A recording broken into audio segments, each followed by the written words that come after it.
bem-vindos a mais um A Autora Responde. A pergunta que eu vou responder hoje não é de ninguém específico, mas é uma pergunta que eu recebo toda hora, que é a seguinte. De onde veio a ideia para a história e quais livros te inspiraram? Então, a ideia para a história do Rei Perdido veio quando eu, meu avô e minha irmã, a gente estava voltando de Harry Potter. A gente tinha acabado de assistir o último filme. Eu acho que a gente tava com a nossa cabeça meio que em outro mundo mesmo.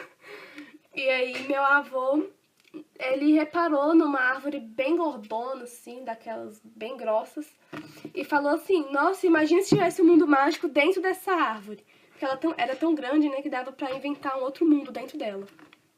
E eu comecei a pensar na história, a minha irmã que tava lá também começou a pensar numa história. E aí, assim, foi surgindo, sabe? Nossa, aquela árvore podia ser um mundo mágico, mas, na verdade, também pode ser um portal para um outro mundo. E aí, esse outro mundo seria o Jolebon, que é o mundo do Rei Perdido. E aí, o menino encontraria esse outro mundo e descobriria que tá dominado pelo mal. E aí, ele vai querer acabar com o mal desse mundo. Não, mas por que ele vai querer acabar do mal desse mundo? Aí eu vou explicando tudo. Foram juntando várias ideias e também cada ideia tinha que ter uma explicação. E nisso foi dando a história do primeiro livro, que ficou até bem grandinho. E aí pro segundo livro,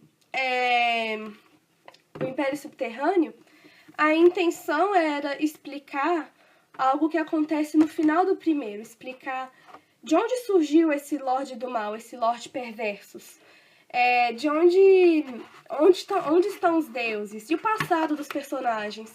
Então a intenção era explicar isso que não ficou explicado, não ficou bem claro no primeiro, são tipo lacunas. E nisso eu fui criando também um outro enredo para que encaixasse todas essas lacunas e também criassem outras para puxar pro terceiro. E as histórias foram inspiradas em outros livros que eu estava lendo na época que eu comecei a escrever. Então, por exemplo, Harry Potter me inspirou.